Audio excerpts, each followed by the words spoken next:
5 फौजी दोस्त दुनिया के सबसे खतरनाक ड्रग कार्टेल के अरबों रुपये लूटने का प्लान बनाते हैं। शुरुआत में सब कुछ बिल्कुल प्लान के मुताबिक चलता है। वे कार्टेल के किले जैसे घर में आसानी से घुस जाते हैं, लेकिन अंदर का नजारा देखकर उनके होश उड़ जाते हैं, क्योंकि वहाँ हर दीवार नोटों की गड्डियों से भरी होती है। ज्यादा पैसा ले जाने के लालच में वे एक ऐसी गलती कर बैठते हैं जो पूरे मिशन को मौत के खेल में बदल देती है। अब उनके पीछे खूंखार कार्टेल, सामने दुर्गम पहाड़ और कंधों पर अरबों रुपए का बोझ है। ठंड लगती है तो नोटों की घड़ियां जला देते हैं। आखिर क्या ये पांचों इस दौलत के साथ जिंदा लौट पाएंगे? सैंटियागो पिछले कई सालों से खूंखार ड्रग कार्टेल मार्टिन लोरेया के ठिकाने का पता लगाने में जुटा हुआ था। एक दिन उसकी टीम को ड्रग माफियाओं के एक बड़े ठिकाने की जानकारी मिलती है। डेल्टा फोर्स ऑपरेटिव सैंटियागो अपनी पूरी टीम के साथ कोलंबिया की स्थानीय पुलिस को लेकर उस बिल्डिंग को चारों तरफ से घेर लेता है। माइक के जरिए अंदर मौजूद ड्रग माफियाओं को सरेंडर करने की आखिरी चेतावनी दी जाती है, लेकिन जवाब में इमारत के अंदर से तेज आवाज में म्यूजिक बजने लगता है। अगले ही पल एक रॉकेट लॉन्चर पुलिस की गाड़ी को निशाना बनाकर उड़ा देता है। देखते ही देखते दोनों तरफ से अंधाधुंध गोलियां चलने लगती हैं। सैंटियागो तुरंत हवाई मदद मांगता है और कुछ ही देर में एक अपाचे हेलीकॉप्टर मौके की ओर उड़ान भर देता है, लेकिन उसके पहुंचने से पहले ही एक और पुलिसकर्मी मारा जाता है और कई जवान गंभीर रूप से घायल हो जाते हैं। सैंटियागो अपनी जान जोखिम में डालकर घायलों को खींचकर गाड़ियों की आड़ में सुरक्षित पहुंचाता है। इसके बाद वह फ्लैंक मारते हुए सामने वाली बिल्डिंग में घुस जाता है। वहां से बेहतर एंगल मिलते ही वह एक विस्फोटक सीधे स्मगलरों की बिल्डिंग पर दाग देता है। जोरदार धमाके में कई तस्कर मारे जाते हैं, जबकि बाकी को जिंदा गिरफ्तार कर लिया जाता है। मार्टिन लोरेया के लिए काम करने वाले कुछ कर्मचारी भी पकड़े जाते हैं। गिरफ्तार स्मगलरों से उनके सरगना मार्टिन लोरेया के बारे में सख्ती से पूछताछ की जाती है, लेकिन जब तस्कर मुंह नहीं खोलते तो उन्हें वहीं गोली मार दी जाती है। लोरेया के कर्मचारियों में योवाना और उसका छोटा भाई भी शामिल होते हैं, जिन्हें एक एक करके पुलिस वैन में बैठाया जा रहा होता है। तभी मौका देखकर योवाना वहां से भाग निकलती है। सैंटियागो बाकी पुलिस वालों को वहीं रुकने का आदेश देकर खुद उसके पीछे दौड़ पड़ता है। हालांकि कोलंबियाई पुलिस भी बाइक लेकर उसका पीछा करने लगती है, लेकिन सैंटियागो उन्हें जानबूझकर गलत दिशा में भेज देता है, क्योंकि वह योवाना से अकेले में बात करना चाहता है। योवाना उसे पहाड़ियों की तरफ दौड़ाकर खूब थका देती है। वह इस इलाके की लोकल है, इसलिए रास्तों का उसे पूरा फायदा मिलता है। आखिरकार वह सैंटियागो को चकमा देकर हवा की तरह गायब हो जाती है। कुछ देर बाद सैंटियागो अपना हुलिया बदलकर योवाना के घर पहुंचता है। तभी पता चलता है कि योवाना कई सालों से उसकी मुखबिर थी और उससे प्यार भी करती थी। सैंटियागो उससे पूछता है कि जब उसे पता था कि रेड पड़ने वाली है तो वह वहां क्यों गई थी। योवाना बताती है कि वह अपने छोटे भाई को सतर्क करने गई थी, लेकिन रेड 12 बजे की बजाय 10 बजे ही पड़ गई, इसलिए वह खुद भी पुलिस के हत्थे चढ़ गई। सैंटियागो समझाता है कि आखिरी वक्त पर कोलंबियाई पुलिस ने प्लान बदल दिया था, जिसमें उसका कोई बस नहीं था। योवाना अपने भाई की जान को लेकर बेहद डरी हुई थी, इसलिए वह सैंटियागो के सामने एक सौदा रखती है। वह कहती है कि उसे मार्टिन लोरेया के ठिकाने के साथ साथ उसके अरबों डॉलर के कैश का भी पता है, लेकिन वह सब तभी बताएगी जब सैंटियागो उसके भाई को सुरक्षित बाहर निकाल देगा। सैंटियागो उसे भरोसा दिलाता है कि वह किसी भी कीमत पर उसके भाई को बचा लेगा। अब तक सैंटियागो को सिर्फ इतना पता था कि योवाना और उसका भाई कार्टेल के पैसों की गिनती और पैकेजिंग का काम करते थे, लेकिन उसे यह नहीं मालूम था कि 3 महीने पहले योवाना का प्रमोशन हो चुका था। अब वही जंगल के बीच बने मार्टिन लोरेया के गुप्त ठिकाने तक करोड़ों डॉलर से भरे बैग पहुंचाती थी, यानी कार्टेल का लगभग पूरा कैश उसी घर में रखा था। यह बात सुनते ही सैंटियागो के मन में लालच पैदा हो जाता है। उसे पता था कि अगर सरकारी रेड पड़ी तो इतना बड़ा खजाना सरकार के कब्जे में चला जाएगा, इसलिए वह फैसला करता है कि इस बार मिशन सरकार के लिए नहीं बल्कि खुद के लिए होगा। यहीं से वह अपनी पुरानी स्पेशल फोर्स टीम को दोबारा इकट्ठा करने निकल पड़ता है। सबसे पहले वह अपने खास दोस्त विलियम से मिलता है और उसे पूरा प्लान बताता है। विलियम मिशन के लिए तैयार तो हो जाता है, लेकिन एक शर्त रखता है। उसके मुताबिक अगर इस ऑपरेशन को कोई लीड कर सकता है तो वह सिर्फ टॉम है। टॉम ऐसा मास्टरमाइंड था जिसकी बनाई हुई प्लानिंग कभी फेल नहीं होती थी। हालांकि टॉम अब रिटायर हो चुका था और उसे दोबारा इस काम में शामिल करना बिल्कुल आसान नहीं था। इन दिनों वह रियल एस्टेट एजेंट बनकर लोगों को घर और प्रॉपर्टी खरीदने बेचने का काम करवाता था। सैंटियागो उससे मिलता है और बिना समय गंवाए सीधे मुद्दे पर आ जाता है। वह कहता है कि टॉम को सिर्फ मिशन की प्लानिंग करनी है, बदले में उसे 1 हफ्ते के 17,000 डॉलर मिलेंगे। टॉम पूछता है कि आखिर मिशन है क्या? तब सैंटियागो बताता है कि उन्हें मार्टिन लोरेया के घर पर डाका डालना है। कोई बेवजह खून खराबा नहीं होगा। टॉम का काम सिर्फ इलाके की छानबीन करना, पूरी रणनीति बनाना होगा। टॉम की आर्थिक हालत भी बेहद खराब थी। पैसों की तंगी की वजह से उसका तलाक हो चुका था, लेकिन इसके बावजूद वह अपनी बेटी की जिम्मेदारी पूरी ईमानदारी से निभा रहा था। सैंटियागो की जिद पर टॉम कहता है कि वह अपनी बेटी को स्कूल छोड़ने जाते समय रास्ते में पूरा प्लान सुन लेगा। अगर अगर उसे सब कुछ सही लगा तो वह साथ देगा, क्योंकि उसे भी पैसों की सख्त जरूरत थी। इसी दौरान टॉम की बेटी टेस गाड़ी में आकर बैठती है। उसे देखकर सैंटियागो हैरान रह जाता है, क्योंकि पिछली बार जब उसने टेस को देखा था तब वह बहुत छोटी थी। टॉम जानता था कि पूरे रास्ते टेस कानों में ईयरफोन लगाकर गाने सुनती रहती है, इसलिए दोनों बेझिझक मिशन की बात कर सकते। सैंटियागो बताता है कि मार्टिन लोरिया की अकाउंटेंट ही उसकी मुखबिर है। खबर पूरी तरह पक्की है कि जंगल के बीच बने एक घर में कार्टेल का पैसा छिपा कर रखा गया है। सैंटियागो आगे बताता है कि उसने वहाँ की एक एजेंसी को भी हायर किया है। जो भी पैसा जब्त होगा उसका 25% हिस्सा उन्हें मिलेगा। टॉम कहता है, मान लिया पैसा लूट भी लिया, लेकिन उसे हाइड कैसे करेंगे? सैंटियागो बताता है कि उसने इसका भी इंतजाम कर रखा है। उसने एक वकील को साथ मिला लिया है जिसका एक वैध बिजनेस है। उसी के जरिए वह पूरी रकम को धीरे धीरे कानूनी कमाई दिखाकर हर महीने उनकी सैलरी और बोनस के रूप में देता रहेगा। अब टॉम को भी लगने लगता है कि इस मिशन पर गंभीरता से विचार करना चाहिए। वह गाड़ी रोककर ड्रिंक लेने चला जाता है। इसी बीच टेस सैंटियागो से पूछती है, क्या आप मेरे डैड को फिर से नौकरी पर ले जाने आए हैं? सैंटियागो हाँ में जवाब देता है। उसी पल उसे एहसास हो जाता है कि टेस अपने पिता से काफी नाराज रहती है। वह उसे समझाता है कि उसके डैड एक अच्छे इंसान हैं और उनसे इतनी बेरुखी रखना ठीक नहीं है। टेस को भी सैंटियागो की बात समझ आ जाती है। स्कूल जाने से पहले वह अपने पिता से कहती है कि उनके जाने के बाद वह उन्हें बहुत मिस करेगी। बेटी के मुंह से ये शब्द सुनकर टॉम भी इस मिशन के लिए लगभग तैयार हो जाता है। टॉम के हामी भरते ही सैंटियागो और विलियम अपने तीसरे साथी बेन से मिलने निकल पड़ते हैं। सेना छोड़ने के बाद बेन अब एक रेसलिंग कंपनी में फाइटर बन चुका था। वहीं उन्होंने अपने चौथे दोस्त फ्रैंक को भी बुला लिया, जो कभी उनकी टीम का बेहतरीन हेलीकॉप्टर पायलट हुआ करता था। काफी देर तक प्लान पर चर्चा करने के बाद आखिरकार सभी दोस्त इस बात पर राजी हो जाते हैं। वे मार्टिन लोरिया को खत्म करेंगे और उसके अरबों डॉलर के कैश पर हाथ साफ करेंगे। फर्जी पासपोर्ट के जरिए पूरी टीम चुपचाप कोलंबिया में दाखिल हो जाती है। उस इलाके में उस समय आधुनिक फेस रिकॉग्निशन कैमरे नहीं लगे थे, इसलिए उन्हें भरोसा था कि मिशन पूरा करके वे बिना पहचान में आए निकल जाएंगे। इसके बाद सभी लोग हथियारों के साथ चुपके से लोरिया की प्रॉपर्टी में घुस जाते हैं ताकि उसके घर और सिक्योरिटी का जायजा लिया जा सके।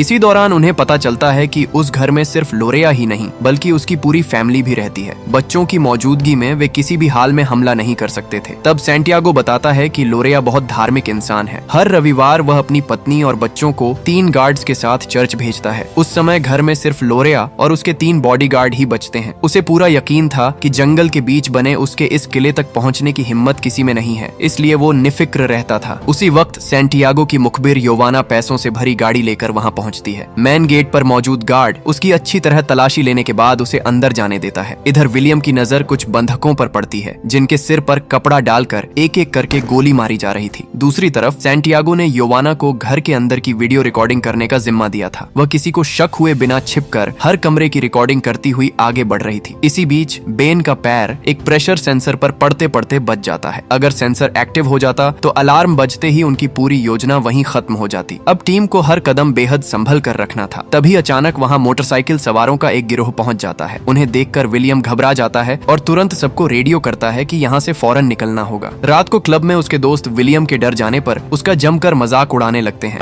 तेरी बात निकलने वाली थी वहाँ पे। यहीं पर सैंटियागो सबके सामने एक बड़ा सुझाव रखता है। अगर वे यह मिशन किसी एजेंसी के लिए करने के बजाय खुद अंजाम दें तो पूरा पैसा सिर्फ उन्हीं का होगा। उसकी बात सुनकर टॉम को शक हो जाता है कि सैंटियागो ने इस मिशन के लिए किसी एजेंसी को हायर ही नहीं किया है और उसका यह अंदाजा बिल्कुल सही निकलता है। असल में सैंटियागो ने शुरुआती छानबीन के लिए अपने दोस्तों को जो $1 लाख दिए थे, ये कहकर दिए थे कि एजेंसी उनकी पेमेंट कर रही है, लेकिन हकीकत यह थी कि वह पूरा पैसा उसने अपनी ही जेब से खर्च किया था। अब उनके सामने जिंदगी बदल देने वाला सुनहरा मौका था। 17 साल फौज में सेवा देने के बाद भी विलियम का छोटा भाई बेन मजबूरी में रेसलिंग कर रहा था। टॉम अपनी बेटी को कॉलेज तक नहीं भेज पा रहा था, जबकि फ्रैंक जैसा काबिल पायलट नशे की लत की वजह से सस्पेंड होकर बेरोजगार बैठा था। हर किसी के पास अपनी मजबूरियां थीं और यही मिशन उन सब की किस्मत बदल सकता था। आखिरकार काफी देर तक समझाने और मोटिवेट करने के बाद सभी इस खतरनाक मिशन को अंजाम देने के लिए तैयार हो जाते हैं। अब टॉम पूरे मिशन का ब्लूप्रिंट सबके सामने रखता है। वह बताता है कि ऑपरेशन रविवार को अंजाम दिया जाएगा। उस दिन लोरिया का पूरा परिवार चर्च जाता है और उनके घर से निकलने से लेकर वापस लौटने तक उनके पास सिर्फ 40 मिनट का समय होगा। प्लान के मुताबिक वे सबसे पहले बाउंड्री की जालियां काटकर अंदर घुसेंगे, फिर गार्ड्स को बिना शोर मचाए काबू करेंगे। इसके बाद सीधे सर्वर रूम में जाकर हार्ड ड्राइव ढूंढकर उसे नष्ट कर देंगे ताकि उनके आने का कोई भी सबूत पीछे न रह जाए। फिर वे लोरिया को खत्म करेंगे और उसकी तिजोरी का पता लगाकर उसमें भरे करोड़ों डॉलर निकालेंगे। उन पैसों को बड़े क्षमता वाले बैगों में भरकर घर से करीब आधा मील दूर खड़ी वैन तक पहुंचाना होगा। एक गाड़ी से इतना पैसा ले जाना नामुमकिन था, इसीलिए योवाना को उस दिन 2 गाड़ियां लेकर घर के अंदर पहुंचना था। इसके बाद उन्हें एक हैवी लिफ्ट हेलीकॉप्टर की जरूरत पड़ेगी, जिसका इंतजाम विलियम का एक पुराना दोस्त करने वाला था, क्योंकि कार्टेल का इतना पैसा सड़क के रास्ते लेकर भागना लगभग असंभव था। हेलीकॉप्टर की मदद से वे आसपास की पहाड़ियों को पार करते हुए समुद्र किनारे पहुंचेंगे, जहां उनका जहाज पहले से उनका इंतजार कर रहा होगा। पूरा प्लान सुनने के बाद सभी को अपनी अपनी जिम्मेदारियां अच्छी तरह समझ आ जाती हैं। अगली सुबह सैंटियागो अपने साथियों को एक गुप्त कंटेनर तक ले जाता है, जो कोलंबियाई हथियारों से भरा पड़ा था। प्लान साफ था, हमला ऐसा दिखना चाहिए कि उसे किसी स्थानीय गैंग ने अंजाम दिया हो। इसी दौरान योवाना उन्हें लोरिया के घर की रिकॉर्डिंग भी दिखाती है। वीडियो में लोरिया के पीछे नोटों के ढेर साफ दिखाई दे रहे थे। अब किसी को भी इस बात पर शक नहीं था कि घर में लोरिया भी मिलेगा और उसका बेशुमार खजाना भी। इसी बीच टॉम सैंटियागो को एक तरफ ले जाकर कहता है, अगर तुमने यह सब ड्यूटी के दौरान किया होता तो अब तक मैं तुम्हारा कोर्ट मार्शल कर चुका होता। वह अपनी मजबूरी भी बताता है कि पत्नी की कमाई और अपनी छोटी मोटी दलाली के बावजूद वह अपनी बेटी को कॉलेज तक नहीं भेज पा रहा, इसलिए वह यह मौका गंवाना नहीं चाहता। लेकिन वह सबको आगाह भी करता है कि एक बार यह गैर कानूनी काम करने के बाद उनकी पुरानी जिंदगी हमेशा के लिए खत्म हो जाएगी। इतना सब सुनने के बाद भी कोई पीछे हटने को तैयार नहीं होता। आखिरकार रविवार दोपहर 3 बजे ऑपरेशन शुरू हो जाता है। लोरिया का परिवार चर्च जाने के लिए घर से निकलता है और ठीक उसी वक्त योवाना दूसरी गाड़ी लेकर गेट पर पहुंच जाती है। गार्ड उसे रोककर दूसरी गाड़ी का कारण पूछता है, लेकिन वह अपनी भाषा में उसे भरोसा दिला देती है और गार्ड उसे अंदर जाने देता है। उधर रेडियो पर टॉम की आवाज गूंजती है। बारिश की वजह से ज्यादातर गार्ड घर के अंदर होंगे। सबसे पहले बेन जाली काटकर अंदर घुसता है और उसके पीछे बाकी टीम भी दबे पांव घर में दाखिल हो जाती है। एक गार्ड को चुपचाप काबू कर बेहोश कर दिया जाता है, जबकि दूसरा आराम से फुटबॉल मैच देखने में इतना मशगूल था कि उसे भनक तक नहीं लगती। तभी विलियम किचन में एक गार्ड को बेहोश कर देता है और दोनों गार्डों के हाथ पैर केबल टाई से बांध दिए जाते हैं। अब पूरी टीम टीवी रूम की ओर बढ़ती है, लेकिन तभी वह गार्ड अचानक बाहर निकल आता है। फ्रैंक उसके पैर में गोली मार देता है। गोली चलते ही साफ हो जाता है कि अब लोरिया को घुसपैठ की खबर मिल चुकी होगी। इसके बाद टीम 2 हिस्सों में बंट जाती है। एक तरफ सभी लोग लोरिया को ढूंढने लगते हैं, जबकि दूसरी तरफ सैंटियागो सर्वर रूम में जाकर सारी हार्ड ड्राइव नष्ट कर देता है ताकि उनके आने का कोई सबूत न बचे। लेकिन पूरा घर छान मारने के बावजूद न लोरिया मिलता है और न ही उसका खजाना, जबकि जानकारी यही थी कि वह कभी घर छोड़कर बाहर नहीं जाता। धीरे धीरे सबको लगने लगता है कि शायद योवाना ने उन्हें धोखा दिया है और लोरिया पैसे लेकर पहले ही भाग चुका है। लेकिन सैंटियागो को कुछ अजीब महसूस होता है। उसे ताजे पेंट की गंध आती है। बस यही सुराग टॉम के दिमाग की घंटी बजा देता है। वह तुरंत समझ जाता है कि यह पूरा घर ही एक विशाल तिजोरी है। सैंटियागो बिना देर किए दीवार तोड़ना शुरू कर देता है और अगले ही पल जो नजारा सामने आता है उसे देखकर सबकी आंखें फटी की फटी रह जाती हैं। पूरी दीवार नोटों की गड्डियों से भरी हुई थी। वे भूखे भेड़ियों की तरह पैसों पर टूट पड़ते हैं। जितनी दीवार तोड़ते उतनी ही नई गड्डियां निकल आती। देखते ही देखते सारे बैग भर जाते हैं। जब बैग कम पड़ने लगते हैं तो वे घर में पड़े दूसरे बैग भी उठाकर उन्हें भी नोटों से ठूंसना शुरू कर देते हैं। कुछ ही मिनटों में पूरी वैन पैसों से भर जाती है। लेकिन तभी फ्रैंक को एक और दीवार के पीछे नोटों का जखीरा मिल जाता है। समय लगभग खत्म हो चुका था, फिर भी टॉम का लालच खत्म होने का नाम नहीं ले रहा था। वह बार बार कहता रहा कि बस थोड़ा और पैसा निकाल लेते हैं। तभी सैंटियागो फैसला करता है कि आखिरी बार लोरिया को ढूंढते हैं, फिर पूरे घर में आग लगाकर निकल जाएंगे। दोनों पूरे घर में पेट्रोल छिड़कते हुए उसकी तलाश शुरू कर देते हैं। जैसे ही टॉम आग लगाने की बात करता है, अलमारी के पीछे बने गुप्त कमरे का दरवाजा खुलता है और लोरिया अचानक उन पर गोलियां बरसा देता है। पहली ही गोली विलियम के पेट में जा लगती है। जवाबी फायरिंग में लोरिया के सीने में गोली लगती है और अगले ही पल सैंटियागो अंदर घुसकर उसका काम तमाम कर देता है। टीम तुरंत विलियम की मरहम पट्टी करती है और निकलने की तैयारी करती है। लेकिन तभी सबसे बड़ा झटका लगता है। लोरिया का परिवार तय समय से पहले ही वापस लौट आता है। उधर गोलियों की आवाज सुनकर गार्ड भी तेजी से घर की ओर बढ़ रहे थे। सैंटियागो कहता है कि विलियम घायल है, इसलिए हर आदमी सिर्फ एक एक बैग उठाकर पीछे के रास्ते से निकल जाए। लेकिन टॉम अब भी करोड़ों डॉलर छोड़ने को तैयार नहीं होता। वह आदेश देता है कि सभी एक दूसरे को कवर देंगे, सामने आने वाले हर गार्ड को खत्म करेंगे, पूरे घर को आग लगा देंगे और एक भी डॉलर पीछे छोड़कर नहीं जाएंगे। इसके बाद पूरी टीम अपनी अपनी पोजीशन ले लेती है। जैसे ही 2 गार्ड हॉल में घुसते हैं, उन्हें तुरंत मार गिराया जाता है। अगले ही पल फ्रैंक तीसरे गार्ड को भी ढेर कर देता है, जबकि चौथा सैंटियागो के हाथों मारा जाता है। टॉम के आदेश पर बेन और उसका भाई मेन गेट की तरफ बढ़ते हैं और वहां तैनात गार्डों को खत्म कर देते हैं। इसी बीच फ्रैंक बंधकों को भी मार देता है। तभी पीछे के रास्ते से घुसने की कोशिश कर रहा एक और गार्ड टॉम की गोली का शिकार बन जाता है। इसके बाद जो वैन गार्ड लेकर आई थी, उसमें भी नोटों से भरे बैग ठूंस दिए जाते हैं। जैसे ही पूरा रास्ता साफ हो जाता है, टॉम पूरे घर में आग लगा देता है। लेकिन तभी सैंटियागो जैसे ही बाहर निकलता है, एक और वैन भरकर गार्ड वहां पहुंच जाते हैं। बिना एक पल गंवाए सैंटियागो उन पर ताबड़तोड़ गोलियां बरसा देता है और उन्हें वहीं ढेर कर देता है। इसके बाद पूरी टीम पैसों से लदी दोनों वैन लेकर वहां से फरार हो जाती है। रास्ते में उन्हें मार्टिन लोरिया का परिवार घर की ओर लौटता हुआ दिखाई देता है, हालांकि कोई उन पर हमला नहीं करता। ये बात बेन को खटकती है, क्योंकि उनका नियम था कि किसी भी मिशन में पीछे न कोई सबूत छोड़ा जाता है और न कोई गवाह। लेकिन इस बार टॉम किसी बेगुनाह का खून नहीं बहाना चाहता था। योजना के मुताबिक वे जंगल के रास्ते तय ठिकाने पर पहुंचते हैं, जहां योवाना और उसका भाई पहले से सैंटियागो का इंतजार कर रहे थे। यहीं विलियम के दोस्त से हेलीकॉप्टर की डील होनी थी। इंतजार के दौरान फ्रैंक सभी बैगों का वजन करता है, क्योंकि हेलीकॉप्टर अपनी अधिकतम क्षमता से ज्यादा वजन नहीं उठा सकता था। कुछ देर बाद विलियम का दोस्त अपने निजी जेट से वहां पहुंचता है। तय समझौते के मुताबिक उसे पैसे दिए जाते हैं और वह तुरंत अपने आदमी को हेलीकॉप्टर लेकर आने का आदेश देता है। हेलीकॉप्टर उतरते ही वह खुद अपने जेट से वापस लौट जाता है। अब असली समस्या सामने आती है। बैग इतने ज्यादा थे कि सारे कार्गो नेट में नहीं समा रहे थे, इसलिए कई बैग हेलीकॉप्टर के केबिन के अंदर भी रखने पड़े। कुल वजन करीब 3000 किलो था, जिसकी कीमत लगभग 25 करोड़ डॉलर यानी करीब 2100 करोड़ रुपए बैठती थी। इतनी बड़ी रकम का आंकड़ा सुनते ही बेन खुशी से झूम उठता है। वह कहता है कि अब उसे अपनी सपनों की फेरारी खरीदने से कोई नहीं रोक सकता। लेकिन उसी वक्त एक नई मुश्किल सामने आ जाती है। हेलीकॉप्टर अधिकतम 2000 फीट तक ही 3000 किलो वजन सुरक्षित उठा सकता था, जबकि उन्हें एंडीज पर्वतमाला की ऊंची चोटियों को पार करना था। इतना वजन लेकर उड़ान भरना बेहद जोखिम भरा था। इसके बावजूद टॉम एक भी डॉलर पीछे छोड़ने को तैयार नहीं होता। आखिरकार पूरा पैसा हेलीकॉप्टर में लादा जाता है और वे उड़ान भर देते हैं। शाम तक वे योवाना और उसके भाई को बॉर्डर के उस पार पेरू में उतार देते हैं, जहां से उन्हें ऑस्ट्रेलिया भागना था। लेकिन पैसों से भरा बैग सौंपने से पहले टॉम उससे आखिरी बार पूछताछ करता है। वह जानना चाहता था कि क्या वह टीम के किसी सदस्य का असली नाम जानती है, क्योंकि वही कार्टेल और उनके बीच की इकलौती कड़ी थी। योवाना साफ साफ कहती है कि वह उनमें से किसी का असली नाम नहीं जानती। यहाँ तक कि सैंटियागो, जो उसका बॉयफ्रेंड था, उसने भी कभी अपनी असली पहचान उससे साझा नहीं की। जब टॉम पूरी तरह संतुष्ट हो जाता है, तब वह दोनों को उनका हिस्सा देकर वहाँ से जाने देता है। यहीं योवाना एक और चौंकाने वाला सच बताती है। वह कहती है कि यह सारा पैसा सिर्फ लोरिया का नहीं था, इसमें कई बड़े और खतरनाक लोगों का भी हिस्सा है। अब वे सभी लोग इन्हें ढूंढने के लिए अपनी पूरी ताकत लगा देंगे। फ्रैंक उसे भरोसा दिलाते हुए कहता है, उन लोगों की चिंता मत करो, मैं उनसे निपट लूंगा, लेकिन तुम वहीं जाना जहां मैंने बताया है। अगर तुमने रास्ता बदला तो वे तुम्हें ढूंढकर मार डालेंगे। अंत में योवाना भावुक हो जाती है। उसे एहसास था कि आज के बाद शायद वह सैंटियागो से कभी संपर्क नहीं कर पाएगी। दूसरी तरफ टॉम के मन में एक अलग ही चिंता चल रही थी। उसे लग रहा था कि योवाना और उसके भाई को जिंदा छोड़कर वे बहुत बड़ी गलती कर रहे हैं। हालांकि किसी ने भी इस मुद्दे पर बहस नहीं की। अगली सुबह वे दोबारा उड़ान भरते हैं और कुछ ही समय में एंडीज पर्वतमाला के आखिरी हिस्से तक पहुंच जाते हैं। लेकिन जैसे ही फ्रैंक हेलीकॉप्टर को और ऊंचाई पर ले जाने की कोशिश करता है, कॉकपिट में चेतावनी की लाइट जल उठती है। वजन कम करने के लिए वह तुरंत 5 बैग नीचे फेंकने का आदेश देता है। कुछ पल के लिए लगता है कि अब वे पहाड़ पार कर लेंगे, लेकिन तभी हेलीकॉप्टर का एक गियर बॉक्स जवाब दे देता है। मशीन तेजी से नीचे गिरने लगती है। अब बचने का सिर्फ एक ही रास्ता था, किसी तरह इमरजेंसी लैंडिंग की जाए। उन्हें याद आता है कि पहाड़ के दूसरी तरफ एक खुला मैदान है। फ्रैंक पूरी ताकत लगाकर हेलीकॉप्टर को उसी दिशा में मोड़ देता है, लेकिन वह जानता था कि नीचे लटके पैसों के जाल को गिराए बिना सुरक्षित लैंडिंग नामुमकिन है। वे कार्गो रिलीज का लीवर खींचते हैं, मगर नेट नहीं खुलता। तब फ्रैंक बताता है कि कार्गो हुक पर मैनुअल ओवरराइड भी लगा हुआ है। अपनी जान जोखिम में डालकर बेन हेलीकॉप्टर से नीचे उतरता है और किसी तरह जाल खोल देता है। करोड़ों डॉलर से भरा नेट नीचे गिर जाता है, लेकिन अब खुद बेन हवा में लटक जाता है। उसे वापस ऊपर खींचना लगभग असंभव था। जैसे ही हेलीकॉप्टर पूरी तरह नियंत्रण खोने लगता है, बेन नीचे छलांग लगा देता है। अगले ही पल हेलीकॉप्टर की भयानक क्रैश लैंडिंग होती है। चमत्कारिक रूप से सभी जिंदा बच जाते हैं, लेकिन उनकी सबसे बड़ी मुसीबत अब शुरू होती है। आसपास के गांव के लोग सबसे पहले पैसों से भरे बैगों की तरफ बढ़ रहे थे। टॉम तुरंत आदेश देता है कि अब सारा पैसा पैदल ही पहाड़ों के रास्ते समुद्र तट तक ले जाना होगा। उससे पहले गांव वालों को शक नहीं होना चाहिए। टॉम और सैंटियागो गांव वालों से बात करने आगे बढ़ते हैं, जबकि बाकी लोग दूर से उन पर नजर रखते हैं। हेलीकॉप्टर दुर्घटना में सारे रेडियो खराब हो चुके थे, इसलिए अब उन्हें सिर्फ इशारों से ही एक दूसरे से संपर्क करना था। शुरुआत में सब सामान्य चलता है, लेकिन तभी एक ग्रामीण बैग खोलकर नोटों की गड्डियां देख लेता है। हालात बिगड़ते देख टॉम हथियार निकालता है और ताबड़तोड़ 3-4 लोगों को गोली मार देता है। फ्रैंक भी कवर फायर देते हुए एक और हमलावर को ढेर कर देता है। गांव में अफरा तफरी मच जाती है। इसके बाद टॉम आदेश देता है कि सारे बैग खच्चरों पर लाद दिए जाएं और जितनी जल्दी जल्दी हो सके यहाँ से निकल लिया जाए। हालांकि जाते जाते वे गांव के हर परिवार के लिए लगभग 10-10 लाख रुपए मुआवजे के तौर पर छोड़ जाते हैं। करीब 12 किलोमीटर जंगल पार करने के बाद तेज बारिश शुरू हो जाती है। सैंटियागो नक्शा देखकर बताता है कि समुद्र तट तक पहुंचने में अभी कम से कम 2 दिन और लगेंगे। बारिश रुकते ही उनका सफर फिर शुरू हो जाता है। नदी पार करने के बाद वे एक बेहद खतरनाक पहाड़ी रास्ते पर पहुंचते हैं, जिसका इस्तेमाल कभी तस्कर किया करते थे। फ्रैंक सबसे पीछे चल रहा था कि अचानक रास्ता धंस जाता है। उसका खच्चर गहरी खाई में गिर पड़ता है और उसके साथ करोड़ों रुपए भी हमेशा के लिए खत्म हो जाते हैं। किसी तरह उस रास्ते को पार करने के बाद वे 30 फीट गहरी खाई के सामने आकर रुक जाते हैं। यहाँ से खच्चरों को ऊपर चढ़ाना असंभव था। मजबूर होकर वे सभी खच्चरों को आजाद कर देते हैं और रस्सियों की मदद से एक एक बैग ऊपर खींचते हैं। थकान इतनी ज्यादा थी कि वे वहीं चट्टानों का सहारा लेकर आराम करने लगते हैं। शाम ढलते ही पहाड़ों की ठंड असहनीय हो जाती है। तब बेन मजबूरी में नोटों की गड्डियां जलाकर आग सेंकने लगता है। वैसे भी उनके पास इतने लोग नहीं थे कि सारा पैसा साथ लेकर जा सकें। अगली सुबह वे बैगों को हाथों हाथ आगे बढ़ाते हुए सफर जारी रखते हैं। तभी अचानक उन पर गोलियां चलने लगती हैं। पहली गोली बेन के कंधे में लगती है और पूरी टीम तुरंत मोर्चा संभाल लेती है। जल्द ही उन्हें पता चलता है कि एक शूटर पहाड़ी की चोटी से उन पर निशाना साध रहा है। योजना बनती है कि सैंटियागो पीछे से घूमकर शूटर तक पहुंचेगा, जबकि बाकी लोग लगातार फायरिंग करके उसका ध्यान भटकाए रखेंगे। सैंटियागो चुपचाप पहाड़ी पर चढ़ने लगता है। इसी दौरान टॉम एक शूटर को देख लेता है और उसे मार गिराता है, लेकिन उसकी पोजीशन उजागर होते ही दूसरा शूटर उसे सीधा हेडशॉट मार देता है। वह कोई पेशेवर स्नाइपर नहीं बल्कि गांव का वही लड़का था जिसकी 10 नंबर की जर्सी थी। टॉम ने गांव में उसके पिता को गोली मार दी थी और अब वह उसी का बदला लेने आया था। हालांकि कुछ ही सेकंड बाद सैंटियागो पीछे से पहुंचकर उसे भी मार गिराता है। टॉम की मौके पर ही मौत हो जाती है। इसके बावजूद सैंटियागो हार मानने को तैयार नहीं होता। वह साफ कहता है टॉम यहाँ अपने परिवार का भविष्य बदलने आया था। इन पैसों पर सबसे पहला हक उसके परिवार का है। चाहे कुछ भी हो जाए, मैं टॉम की बॉडी और उसका हिस्सा उसके परिवार तक जरूर पहुंचाऊंगा। इसके बाद उनका कठिन सफर फिर शुरू हो जाता है। कुछ दिन में वे बंदरगाह से लगभग 30 किलोमीटर दूर पहुंच जाते हैं, लेकिन तय समय से पूरे 5 दिन देर हो चुके थे। ये पता लगाने के लिए कि उनका आदमी अब भी बंदरगाह पर इंतजार कर रहा है या नहीं, बेन अकेले आगे निकल जाता है। अगली सुबह वह अच्छी खबर लेकर लौटता है। उनका संपर्क अब भी वहीं मौजूद था और बेन उसे आधा पैसा पहले ही सौंप चुका था, लेकिन साथ ही वह एक बुरी खबर भी देता है। बंदरगाह पर मार्टिन लोरिया के लगभग 20 हथियारबंद आदमी उनकी तलाश में छानबीन कर रहे थे। सैंटियागो ने तय कर लिया कि आगे बढ़ने का सिर्फ एक ही रास्ता है, उन लोगों को खत्म करना, क्योंकि 100 से ज्यादा बैग लेकर छिपते हुए निकलना नामुमकिन था। लेकिन बेन इसके लिए बिल्कुल तैयार नहीं हुआ। उसने बताया कि उस गिरोह में ज्यादातर 17-18 साल के लड़के हैं। बेन की बात सुनकर सैंटियागो भी सोच में पड़ जाता है। आखिरकार वे फैसला करते हैं कि इस वक्त सबसे जरूरी टॉम की बॉडी को उसके परिवार तक पहुंचाना है। इसलिए वे बिना किसी को मारे कुछ बैग और टॉम की बॉडी लेकर अंधेरे में चुपचाप निकल जाएंगे। यहीं पास में एक गहरी खाई थी। वे बाकी पैसों से भरे बैग उसी खाई में फेंक देते हैं। उन्हें उम्मीद थी कि ठंड बढ़ते ही बर्फबारी होगी और पूरी खाई बर्फ से ढक जाएगी, जिससे किसी को उन पैसों का पता नहीं चलेगा। इसके बाद वे चारों पिट्ठू बैगों में पैसे और टॉम की बॉडी लेकर आगे बढ़ जाते हैं। पूरी रात सफर करने के बाद भोर होते होते वे बंदरगाह के करीब पहुंच जाते हैं। वहाँ जोर शोर से पार्टी चल रही थी। बेन चुपके से पानी में उतरकर तैरते हुए अपने आदमी तक पहुंचता है। पता चलता है कि उनकी बोट 1 मील आगे खड़ी है। चाबी लेकर बेन तुरंत उसकी ओर निकल जाता है। इधर बाकी लोग एक गार्ड के सामने आ जाते हैं, जिसकी उम्र मुश्किल से 17-18 साल थी। दोनों तरफ बंदूकें तन चुकी थीं। सैंटियागो उसे समझाता है कि वे चुपचाप यहाँ से चले जाएंगे, लेकिन लड़का बैग के बारे में पूछने लगता है और तुरंत रेडियो पर अपने बॉस को खबर कर देता है। मौका देखकर सैंटियागो उसे दबोच लेता है, उसके हाथ पैर बांध देता है और उसकी गाड़ी लेकर निकल जाता है। जाते जाते वह उसके लिए नोटों की एक गड्डी भी छोड़ देता है। आगे रास्ते में उनकी बाकी लोगों से भी भिड़ंत हो जाती। किसी तरह उनसे बचते बचाते वे बोट तक पहुंच जाते हैं। वहां से बोट लेकर वे इस देश से हमेशा के लिए निकल जाते हैं। आखिर में जो भी पैसा उनके पास बचा था, वह सभी लोग टॉम की पत्नी के पब्लिक फंड में जमा करवा देते हैं। यानी इतने बड़े मिशन के बाद भी उनके हाथ एक फूटी कौड़ी नहीं लगी। लेकिन जाते जाते विलियम सैंटियागो को एक पर्ची थमा देता है। उस पर उस खाई की सटीक लोकेशन लिखी होती है, जहां उन्होंने पैसों से भरे लगभग 100 बैग फेंके थे। दोस्तों, आपको एलेक्स की वॉइस ओवर कैसी लगी? क्या यही आवाज सुनना पसंद करेंगे या पुरानी बरन वाली? कहानी कैसी लगी हमें कमेंट करके जरूर बताइए।